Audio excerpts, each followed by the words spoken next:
Presiden meminta penegakan HAM bukan hanya saja menjalankan amanah konstitusi, namun karena nilai-nilai kemanusiaan yang menjadi dasar hubungan pemerintah dan rakyat Indonesia. Pemerintah perlu menjamin hak ekonomi, politik sosial, budaya, pelayanan pendidikan, kesehatan, dan jaminan perlindungan, serta kebebasan berkeyakinan. Dalam peringatan Hari HAM di Istana Negara hadir Presiden Joko Widodo, Menteri Hukum dan HAM Yasona Lauli, dan Ketua Komnas HAM Nurholis.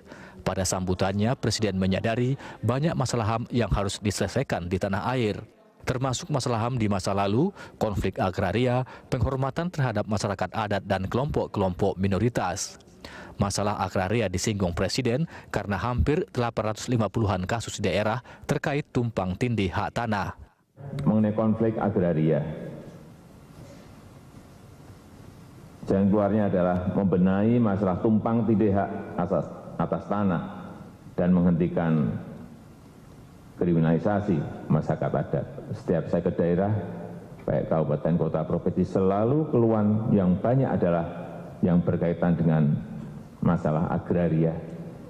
Saya rata-rata per provinsi itu kira-kira ada 850 kasus, karena di sana ada 900, ini 800, sana 700, kira-kira 850. Ini juga yang harus cepat dan segera diselesaikan. Menghentikan kekerasan dan kriminalisasi terhadap kebebasan berekspresi dan demonstrasi damai. Tapi saya juga mengingatkan, demonstrasi itu juga ada aturannya. Ada aturannya.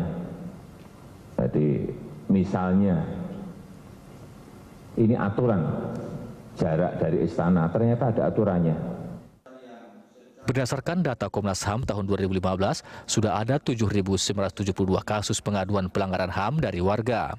Hal ini disampaikan Nurholis pada sambutannya dengan catatan kepolisian merupakan lembaga yang paling banyak dilaporkan ke Komnas HAM. Hal ini dikarenakan polisi jadi titik tempuh dan adanya pergeseran pusat daerah yang berimplikasi pada komplain masyarakat. Bahwa polisi saat ini memang paling banyak diadukan warga ke Komnas HAM, sehingga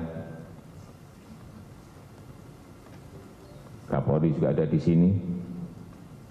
Ini perlu adanya upaya-upaya yang nyata, yang konkret, melakukan pembenahan kepolisian dengan perspektif HAM.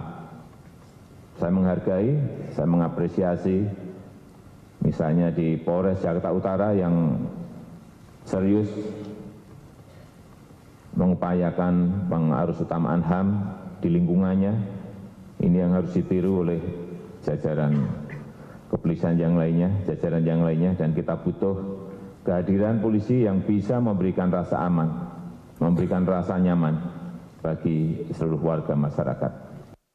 Pada peringatan Hari HAM ini diharapkan adanya sinergi konkret antara pemerintah pusat dan daerah, serta aparat penegak hukum untuk bersama-sama menyelesaikan persoalan hak asasi manusia. Yuliana Wen, Teguh Julfan, Berita 1, Jakarta.